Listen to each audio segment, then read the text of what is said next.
पहलगाम में बर्बरता हुई और अब वक्त आतंक का हिसाब करने का आ गया है। कुछ ऐसा ही संदेश यूपी के सीएम योगी ने दिया है, जो आज हमले में मारे गए कानपुर के शुभम द्विवेदी के घर पहुंचे और वहां सीएम योगी ने ऐलान कर दिया कि बहन बेटियों के सिंदूर को उजाड़ने वालों की अब खैर नहीं है और अब आतंक का पूरा हिसाब होगा।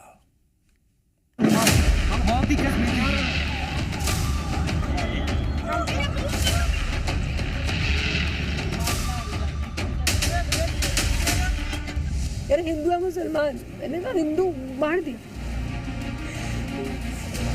क्यों मार दिया? आतंकियों के पहले शिकार, योगी से बदले की गुहार। उसकी तरफ स्माइल करके पूछा, भैया क्या हुआ? यार हिंदू है मुसलमान, मैंने कहा हिंदू मार दिया। जिसने उजाड़ा सिंदूर उसका हिसाब होगा जरूर। हिंदू मां बहनों के साथ जिस प्रकार की बर्बरता उनके सामने ही उनके सिंदूर के साथ किया गया है, इसी प्रकार से आतंकवादियों और उनके आकाओं को उसकी सजा जरूर मिलेगी।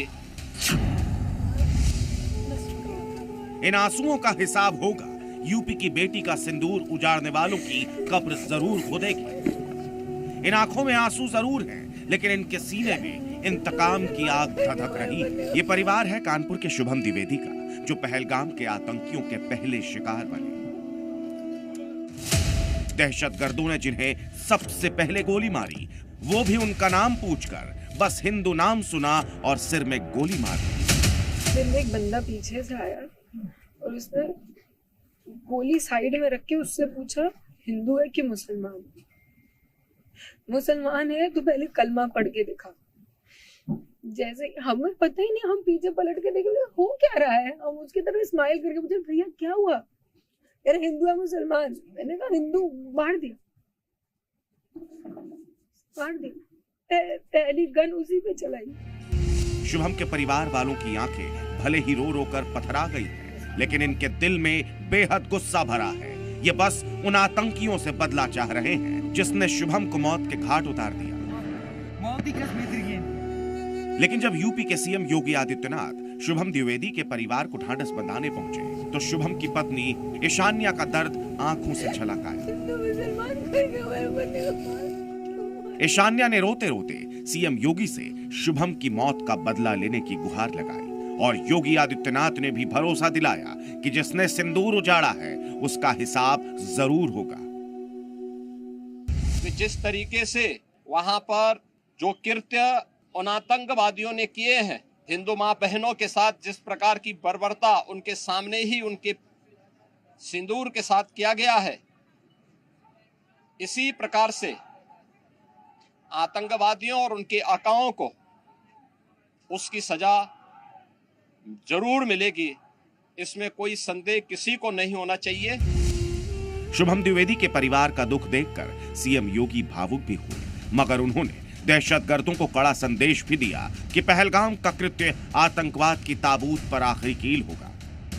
निर्दोष पर्यटकों पर हमला जाति और धर्म पूछ करके बहन बेटियों के सामने उनके सिंदूर को उजाड़ा जाए, यह कोई सभ्य समाज स्वीकार नहीं कर सकता। और खास तौर पर भारत के अंदर यह कतई स्वीकार्य नहीं है।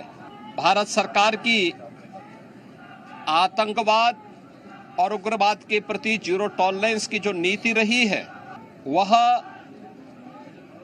प्रभावी ढंग से आतंकवाद का नेस्तनाबूद करेगी। इसके ताबूत पर अंतिम कील ठोकने की शुरुआत हो चुकी है। दरअसल कानपुर के रहने वाले शुभम द्विवेदी का परिवार कश्मीर में एक साथ घूमने गया था। कुल 11 लोग थे, लेकिन इस आतंकी हमले ने पूरे परिवार को उजाड़ दिया। वीडियो में दिख रहे शुभम द्विवेदी को उनकी ही पत्नी के सामने आतंकियों ने गोली मार दी। ये वारदात तब हुई जब शुभम का परिवार नीचे रह गया था, लेकिन शुभम और उनकी पत्नी ईशान्या घुड़सवारी के लिए बैसरन घाटी गए थे। तभी हाथों में बंदूक लेकर पहुंचे आतंकी ने शुभम का नाम पूछा, कलमा पढ़ने को कहा और जब शुभम ने कलमा नहीं पढ़ा तो उसके सिर में गोली मार दी।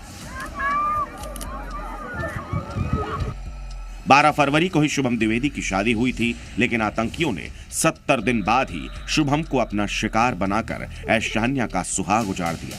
हैरानी की बात है कि आतंकियों ने शुभम की पत्नी को बस इसीलिए छोड़ दिया ताकि वो इस नरसंहार की आंखों देखी सरकार को बता सके।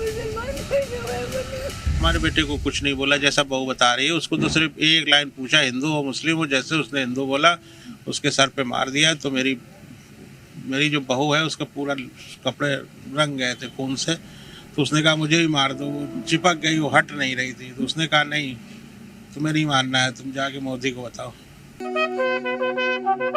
हालांकि शुभम द्विवेदी अब पंचतत्व में विलीन हो चुके हैं, लेकिन उनका परिवार इंतकाम की आग में जल रहा है और इंतजार कर रहा है कब शुभम का कत्ल करने वाले जल्लादों को जहन्नुम पहुंचाया जाए। कानपुर से प्रीति श्रीवास्तव के साथ ब्यूरो रिपोर्ट, जी मीडिया।